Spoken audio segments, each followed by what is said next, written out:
were turning around and I was walking back towards the pier house, and there was a guy out on the end, or a silhouette of a guy, black. It's clearly something on fire out there, so we're all kind of freaking out a little bit. There's nothing we can do. We watch, and for a good hour. The most dramatic part about her was that a greenish mold had kind of taken over her white burial gown and also spread the way up to totally cover her face.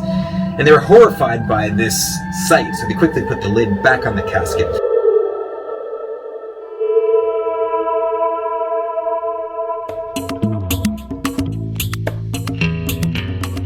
The Outer Banks of North Carolina. Wild and pristine beaches, magical sunsets, breathtaking nature, quaint villages dripping with history, and a style of life that invites you to slow down and take a deep breath. There's a lot to love about this incredible corner of the world, which is why it attracts so many people to enjoy the fruits of its sacred shores. But below the laughter of the tourists and the music of the tavern, if you listen close enough, you can hear the stories of the past whispering on the ocean breeze. These tales bring alive the spirits of days gone by. Ghosts, strange happenings, unusual sightings, unexplained phenomena. The Outer Banks are like a living, breathing, haunted house. And these aren't just tall tales from a dusty ghost book. Locals from the islands live and breathe these legends, and many have come into contact with these hair-raising happenings.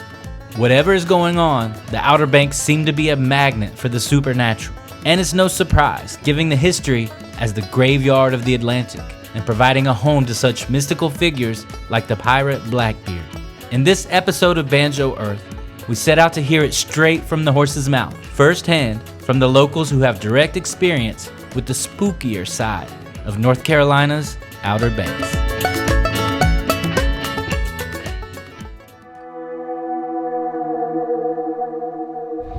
All right, we're at Avalon Pier here in the Outer Banks of North Carolina, and this is the site of one of the latest installments of the Greyman. Now, there's lots of ghost stories on the Outer Banks. It's the graveyard of the Atlantic, so a lot of people have died here, and there's lots of ghost stories. But this is one of the coolest ones, is the legend of the Greyman.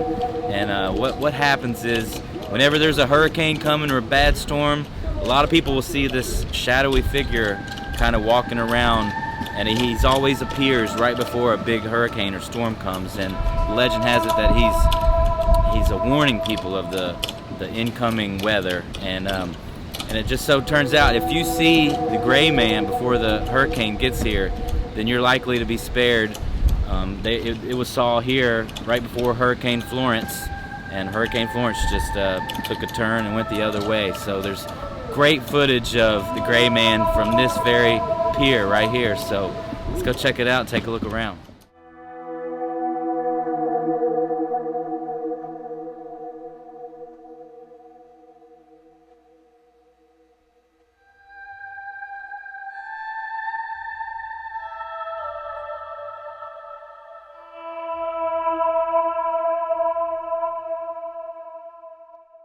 We're here with Mr. Aubrey Davis here on the Avalon Pier Bar, and just talking a little with him about the Greyman and some of the ghost stories around here. Aubrey, tell us a little bit about yourself, about just like your history here on the Outer Banks. Great-grandparents, grandparents have had houses down here, and I'm the owner of the Outer Banks Brewing Station about a couple miles south of here.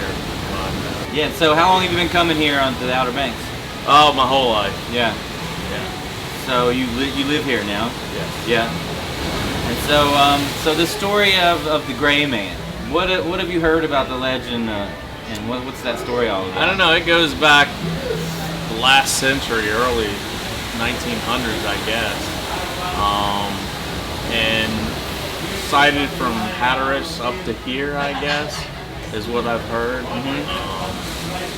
It's a phenomenon that's been happening for a long time. Yeah, and what kind of legend is it? Have you heard about why the Greyman shows up or what's happening there? I don't know the intricacies of how it happened, but I know that Hurricane Sandy that came through here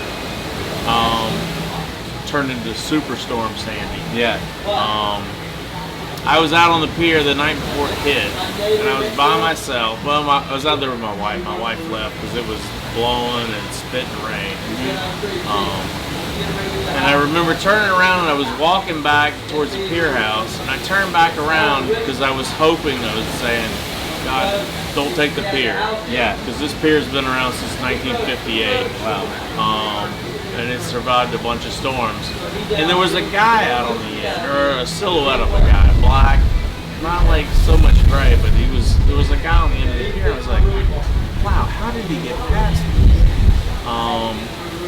And I took a few more steps through the pier house, and I was like, and I went back out there to see, you know, if there was a guy out there really, or you know, somebody getting ready to jump off the pier or something, and there was nobody out there. Right. And I remember looking in the water going, did somebody just try to commit suicide or whatnot? Oh, wow. There was no one there. When I got back in here, I told my wife, I was like, did you see somebody pass you coming out? And she's like, no. So that is my only experience with something strange. Yeah. Have you heard of other people talking about the Greyman or other like? Yeah, there's a bunch of people down here. Really, a lot of people have seen it. Yes. Yeah. And it usually comes when there's a storm coming, correct? Yeah, I would say before hurricanes. Before a hurricane, kind of like as a warning sign. Yeah. For the legend. Yeah. Awesome. Well, that's a really cool story. It is fun. Has Charlie here? Has he seen any ghosts? Charlie is only like 30 days old. He's a Avalon pier pigeon. Yeah. We hope he's going to become the mascot of Avalon. He Yeah. fell out of a nest below me right now, and wouldn't have made it without Dorian came right after he fell out of his nest. So we took him home. We raise him. We bring him back here every day. He sits at the pier every day in his cage. Right checks on. everybody out. So, Yeah. it's cool. Yeah, he's chilling. Yeah. He's gonna become a big star now, Banjo Earth style. Well, thanks so much for talking with us, Aubrey. Appreciate it. You got it. May the Greyman and bring some blessings through the coming storms. Absolutely. Yeah. Absolutely. Cheers. All right, man.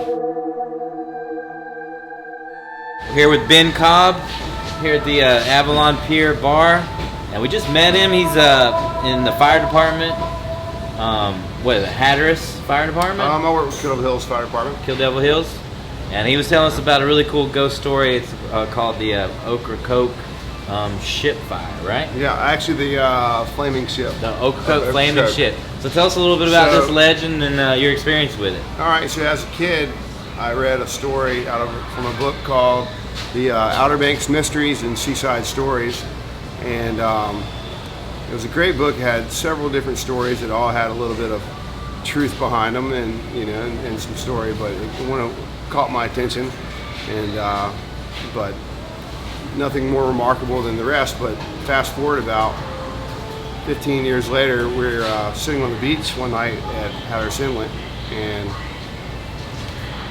we all noticed a little fire in the water. And this is long before the time of cell phones. It's not like I can call 911 and be like, hey, we see a bit on fire. We're way off the road. Gotta let it burn. Yeah, we're out on the beach. Actually at the point, kind of, not really the point down, it's just the inlet. Yeah. But it's clearly something on fire out there. So we're all kind of freaking out a little bit. There's nothing we can do, and we watch. And for a good hour, we watched what appeared to be a ship burning outside the inlet towards the Ocracoke side of the inlet. Right. Take a step back. Like, what's the legend first about, like, the story you read in the book? What's that? So the story goes that it's kind of vague. They don't know exactly where this came and when it began, but since the time of Blackbeard living and his crew, they occupied that island, going back to the mid 1600s. That was his stronghold, his fort. He loved North Carolina. He spent a lot of time sailing up the Albemarle Sound and all throughout these waters. And the legend started sometime in that time period, and then over the years it was validated. People would see it. You'd hear there was reports of it. Yeah. And so here we are.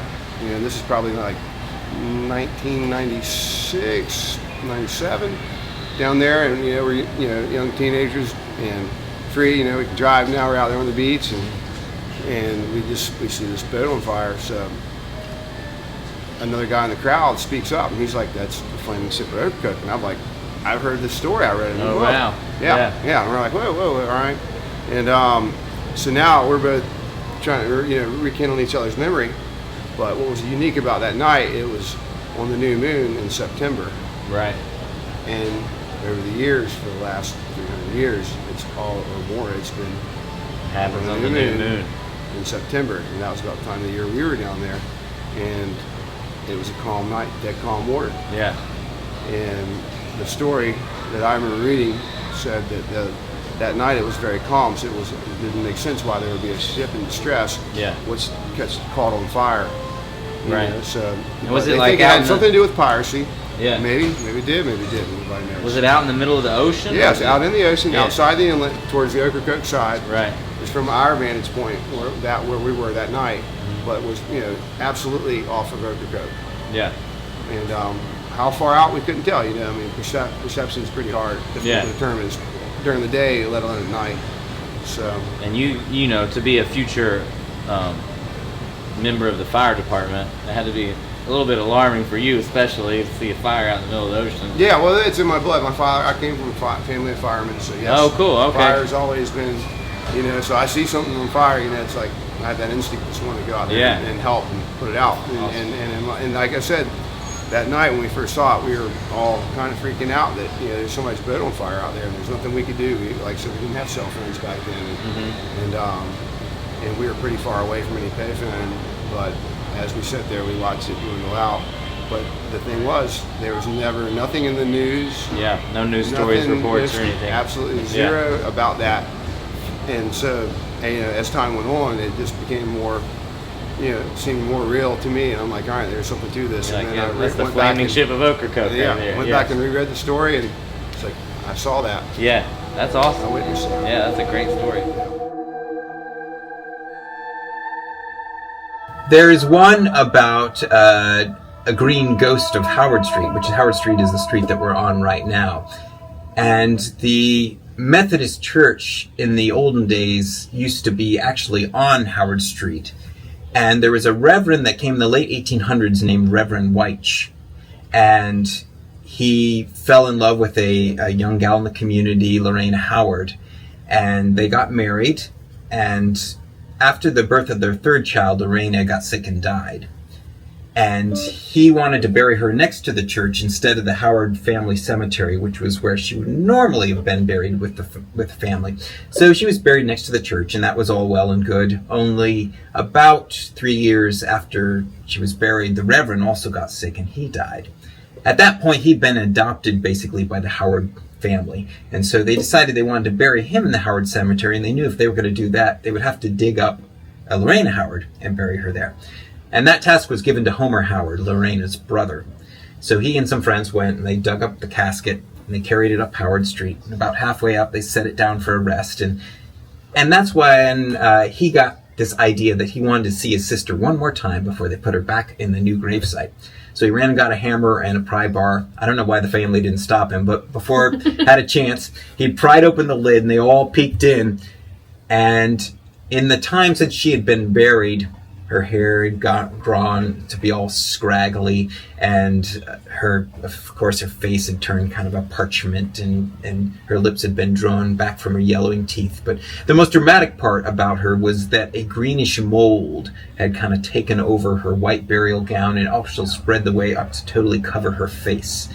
And they were horrified by this sight, so they quickly put the lid back on the casket, and they didn't tell anyone what they'd done. They went and buried her. And then it was a few days later that a resident of Howard Street, as they were coming up around twilight, they were walking up back home, and they noticed there was a woman standing up near the bend in Howard Street up ahead of them. And so they called out a greeting to her, and she didn't say anything. She just turned around and walked off the path into the woods. And they were very surprised when they got to the spot where she had been standing to discover that there was no path into the woods there. It was totally covered with briars and everything. They couldn't figure out where she'd gone. But they remarked to others that as they were thinking about it and as they were viewing her in that evening twilight, she had kind of a greenish glow about her. And they noticed when they got to the spot where she'd been standing, kind of this mildewy stench was in the air. And since that time, Lorena Howard, the green ghost of Howard Street, has revealed herself to many people. And though she doesn't seem to wish ill will towards anyone that she meets, folks who have seen her report that occasionally when they're drifting off to sleep at night, they'll get the distinct impression that they're not alone in their bedroom. And although most aren't brave enough to open their eyes, they feel like if they did, they would sense this figure approaching the head of their bed, and it's the figure of this greenish, kind of ghoulish Lorena Howard, maybe extending out her skeletal fingers to give them a good night pat before they go off to sleep.